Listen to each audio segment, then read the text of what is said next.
प्रणाम सर, हम लोग भी सेकेंड ईयर और 4th सेमेस्टर के स्टूडेंट हैं। मेरा नाम अनीशा परवीन है और हम लोगों ने अपने ग्रुप में बौद्धकालीन शिक्षा को बनाया है। बौद्धकालीन शिक्षा, जब वैदिक कालीन शिक्षा में बहुत सारी कमियां थी, जैसे स्त्रियों की शिक्षा बहुत सारी हीन हो चुकी थी, शूद्रों की दशा एकदम दयनीय हो गई थी। उन दशा और उन स्थितियों को दूर करने के लिए जो बौद्ध धर्म के संस्थापक यानी कि गौतम बुद्ध थे, उन्होंने बौद्ध शिक्षा को लाने का प्रयास किया। सर, बौद्धकालीन शिक्षा उतना आसान नहीं था। इस शिक्षा को में प्रवेश लेने के लिए सबसे पहले प्रवज्जा संस्कार कराया जाता था। प्रवज्जा संस्कार की जो उम्र होती थी वो 8 वर्ष से शुरू होती थी, लगभग 12 वर्षों तक ये जाती थी। इसका अंत जो होता था वो 20 वर्ष में होता था। इस संस्कार को ग्रहण करने के लिए जो बालक हुआ करते थे वो अपने सर के बाल को मुड़वा करके पीले वस्त्र को धारण करने के बाद अपने गुरु के शरण में आते थे। गुरु उनको 3 प्रकार के श्लोक या मंत्र पढ़ाया करते थे। मंत्र है बुद्धम शरणम गच्छामि, धम्मम शरणम गच्छामि, संघम शरणम गच्छामि।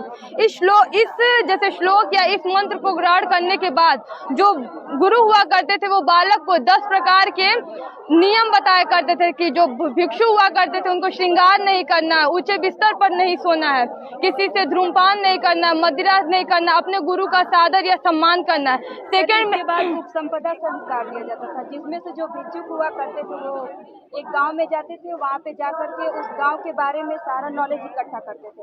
फिर जब वो अपने मठ में आते थे तो उनसे प्रश्न पूछा जाता था और जब वो प्रश्न का जवाब अच्छे तरीके से दे पाते थे तब उनका पता चलता था कि ये उपसंपदा संस्कार को अच्छे से ग्रहण करता है। सेकेंड पोजीशन है सर मेरा नालंदा यूनिवर्सिटी, जो कभी भारत का गौरव हुआ करती थी, लेकिन आज देखा जाए तो धीरे धीरे ये विलुप्ति के कगार पर है। नालंदा विश्वविद्यालय जो कभी हमारे भारत देश को दूसरे देशों के जो छात्र हुआ करते थे वो कभी उसका आकर्षण का केंद्र था, यहाँ पर पढ़ने आते थे, लेकिन आज इसको लोग भूल गए।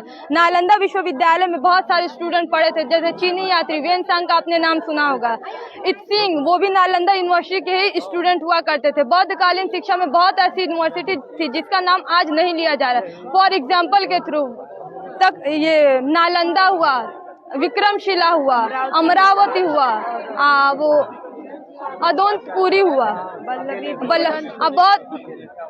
बौद्धकालीन से आज की शिक्षा से देखा जाए तो ऐसी बहुत सी चीजें जो हम लोग डायरेक्टली बौद्धकालीन शिक्षा से ही लिए हैं, जैसे एंट्रेंस एग्जाम की पद्धति बौद्ध शिक्षा की ही देन है।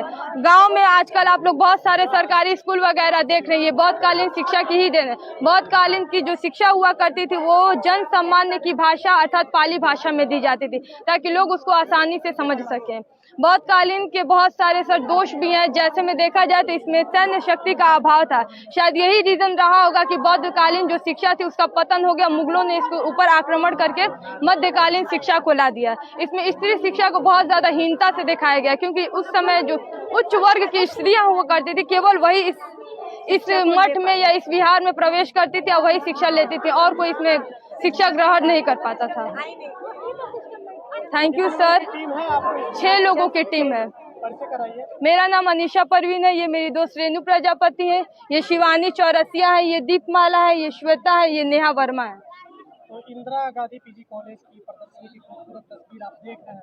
नालंदा विश्वविद्यालय से लेकर प्रवज्जा संस्कार गाँव से भी यात्रा इन तस्वीरों से आपने किया है, और ये हमारे कल्चर है जो हमारे जीवन में जो आज की पीढ़ी भूल चुकी है, जो आज की पीढ़ी धीरे धीरे भूल चुकी है। सीधे वो बस इन बच्चियों ने अपनी मेहनत से इस तस्वीर को गढ़ा है, बनाया है, तब अपने सामने इसको पिरोया है।